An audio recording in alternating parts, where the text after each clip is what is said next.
안녕하세요. 어렸을 적 아트 오브 어택이라는 체스 책을 봤을 때 공격하기 전에 방어를 먼저 신경 쓰라는 구절을 본 기억이 있습니다. 게임을 할 때 공격만 하려는 전투민족들을 볼 수 있는데 제가 약간 그렇습니다.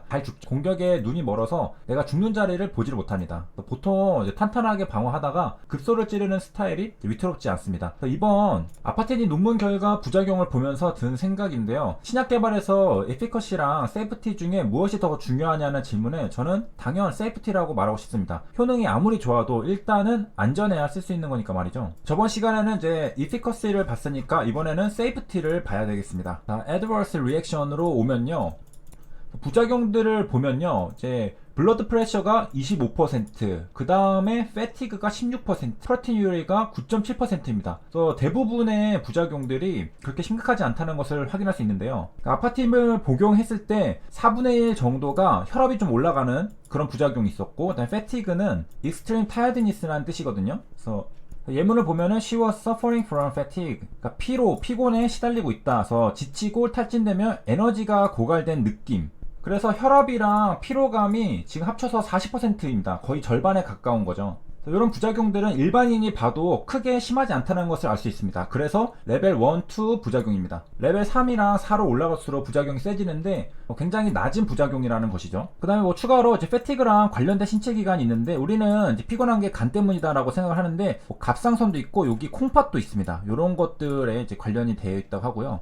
그 다음에 이제 3%밖에 안 되지만은 무코사이러스라는 말이 있는데요. 요게 점막염이라는 것입니다. 그래서 이제 일반적으로 항암 치료나 방사선 치료 등을 받았을 때 소화기관에 염증이 유발돼 나타나는 현상. 그래서 입안, 구내염이 가장 많이 발생한다고 하는데요. 여기 보면은 이제 oral mucositis라고 적혀 있으니까 구내염이죠. 구내염이 3% 정도밖에 안 된다. 이번 논문에서도 기존과 마찬가지로 아파티니 부작용이 굉장히 낮다라는 것을 또 한번 확인할 수 있었습니다. 그 다음 SCN 생명과학을 보겠습니다. 재료 매매를 하는 분들을 위한 영상이라고 할 수 있겠는데요. 2020년 7월 15일에 나온 기사를 보겠습니다. 우리가 이제 과거 기사들을 보면은 미래에 어떤 일정이 있을지를 확인할 수 있죠. 그래서 과거 기사들을 찾아보는 것도 중요한데요. 노바티스도 못 넘는 면역세포 신약을 내놓을 것이라고 자신만만한 이야기를 했는데요.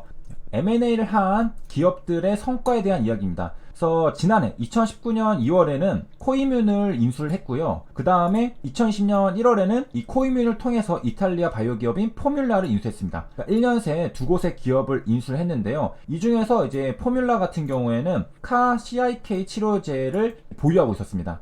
그래서 이제 우리가 흔히 카티 치료제가 유명하죠. 근데 요거를 단점을 극복할 수 있는 후보 물질로 이제 CIK 치료제를 주목하고 있다고 하는데요. 인수를 하게 된 것은 이제 기존부터 코이뮨이랑 포뮬라가 긴밀한 협력 관계를 이어왔기 때문에 이 코이뮨을 인수하고 나서 보니까 포뮬라도 있구나, 포뮬라도 인수를 하자, 이렇게 된 것입니다. 자, 그래서 보니까 이제 포뮬라의 기존 투자자들도 이 CIK 치료제에 대한 강력한 믿음이 있었나 봅니다. 코이뮨이 포뮬라를 인수를 한 다음에 미국 임상 1상을 해야 되니까 600만 달러를 코이뮨에 또 투자를 했다라고 하네요.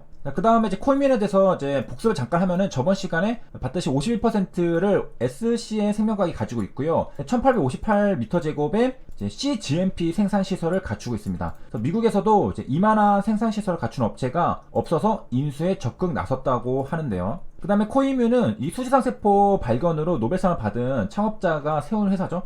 그래서 수지상세포 기반의 전이성 신장화 치료제를 개발하고 있습니다. 정리를 하면은 코이뮨은 수지상세포이고요. 여기 포뮬러 같은 경우에는 CIK 치료제입니다. 자, 그래서 일정에 대해서 이제 가보면요, 이제 코이뮨이 지금 포뮬러도 가지고 있는 거죠. 그래서 이 코이뮨이 연말에 발표가 됩니다. 그래서 대단히 놀랄만한 결과가 나올 것이라고 이제 말하고 있는데요. 자, 그 임상 1상이 바로 이탈리아에서 진행 중인 급성 림프구성 백혈병 ALL이라고 하는데요. 이 치료제로 CIK 임상 1상 결과가 연말에 나옵니다. 지금 11월이니까 한 달밖에 안 남았습니다. 그래서 이제 카티 치료제 한계를 극복할 수 있는 더 업그레이드된 CIK 차세대 면역세포 치료제로서의 잠재력을 보여줄 것이라고 이병건 대표가 말을 했습니다. 자, 그래서 연말에 임상시험이 끝나고 어디서 발표를 하느냐, 미국 혈액학회 ASH라는 국제학술대회에서 발표할 계획이라고 합니다. 그래서 소아 4명, 성인 10명, 그래서 총 14명으로 임상 1상을 이제 하고 있고요. 자, 우리가 이제 결과가 발표됐을 때 이 CIK 세포가 뭔지에 대해서 좀 알아야 이해를 할 수 있겠죠. 이게 사이토카인 유도 살해세포라고 하는데요. 요거를 로보캅스로 만든 게 CIK 세포입니다. 더 업그레이드 했다는 건데, 일단은 CIK 세포가 뭔지를 보겠습니다. 환자 혈액에서 채취해서 체외에서 배양을 하는데, 인터루킨2랑 CD3 항체로 처리를 하면은 2, 3주간 배양할 때 증식됩니다. 그래서 병세포의 일종이고, 일반인 혈액 속에는 소량만 존재하는데 이게 대량 증폭을 위해서는 체외 배양을 통해서 할 수가 있습니다. 그래서 이 세포들을 환자 정맥으로 투여하면은 잔존 간암 세포를 공격한다고 하는데요. 한국 기업 중에 유명한 게 바로 녹십자셀의 이뮨셀 LC가 바로 CIK 세포 기반입니다. 우리가 이제 이병건 대표가 녹십자에서 대표이사를 했었잖아요. 그것과 CIK 개발을 하고 있는 포뮬러를 인수한 것이랑은 크게 우연의 일치는 아닐 거라고 생각합니다. 녹십자에서 있었으니까 이게 좋은지를 알고 있었고, 마침 포뮬라도 CIK 세포 관련해서 일을 하고 있구나라고 알고 이제 인수를 한 것으로 이제 우리가 추측을 해볼 수가 있겠고요. 일단은 이제 한번 면역세포 치료제로 이제 살펴보면요, 우리가 두 가지가 있습니다. 그래서 CIK, 사이토카인 유도 살해 세포가 있고요. 우리가 알고 있는 바로 세포도성 T 림프구가 있습니다. 이건 CTL이라고 부르고, 요거는 CIK라고 하는데요. 둘 다 이제 암세포를 인식하는 방법에는 차이가 있습니다. 우리가 이제 그동안 많이 봤던 CTL 같은 경우에는 이제 항원 제시 세포가 그 항원을 제시하잖아요. 그러면은 이게 이제 나쁜 놈이구나 인식을 해서 파괴를 하는데, 이 CIK 세포는 NK셀이랑 비슷합니다. 그래서 얘는 특정 항원 없이도 스스로 인식을 해서 파괴를 할 수가 있는데요. 그 다음에 이제 요 CIK나 CTL은 서로 그 상호 보완 작용을 해서 효율적인 치료 반응을 유도합니다. 서로를 활성화시키는 물질을 분비를 하는데, 이 CIK가 항원 제시가 없어도 공격할 수 있다라는 게 어떤 장점이 있느냐면은, 이제 보통 요런 것들, 나쁜 놈들은 T세포나 그 다른 것들에서 살아남는 방법이 MHC 항원 표시 단백질 변형하고 그 다음에 제거하고, 그래서 이제 면역세포들이 인지 못하게 해서 그렇게 이제 회피를 하는데, 그 항원이 얘는 필요 없어요. CIK 세포는. 그렇기 때문에 그 기존의 뭐 T세포들로부터 도망가던 그런 회피 방법을 써도 이 CIK 세포한테는 소용이 없다는 거죠.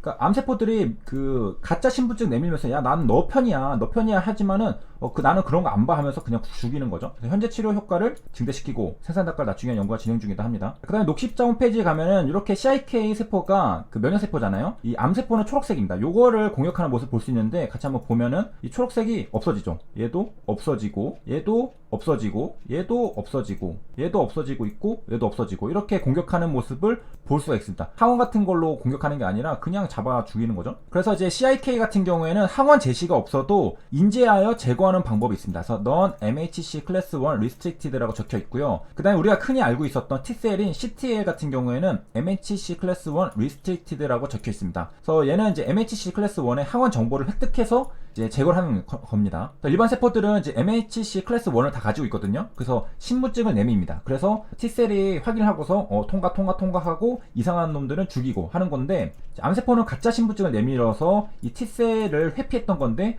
여기 보면은 CIK 같은 경우에는 그런 거 없이 그냥 인지하여 제거를 하는 겁니다. 나는 신분증을 안 보고 그냥 검사를 한다라는 것이고요. 자, 그런 CIK 치료제에 CAR을 붙였습니다. 이거는 이 CIK 세포는 항원이 없어도 잘 작동하는데, 여기에 특정 항원을 잘 인지하도록 또 조장을 해주는 겁니다. 더 업그레이드를 해서 CAR 유전자를 붙이면, 그러니까 항원이 없어도 잘 인지하던 애가 항원을 인지할 수 있는 수용체까지 붙여주니까 훨씬 더 강력해지겠죠. 더 잘 인지를 하게 되고. 그런 장점이 있고, 그 다음에 이제 CAR 유전자를 이제 사용한다는 점에서 기존의 이제 CAR-T 치료제랑 같지만은, 세포가 이 CAR-T는 T셀을 사용하지만은 얘는 T셀이 아닙니다. CIK 세포를 쓴다는 게 다릅니다. 자, 이렇게 살펴봤고, 연말에 이제 발표가 임상 1상이 발표된다는 것도 이제 알아봤습니다. 시청해주셔서 감사합니다.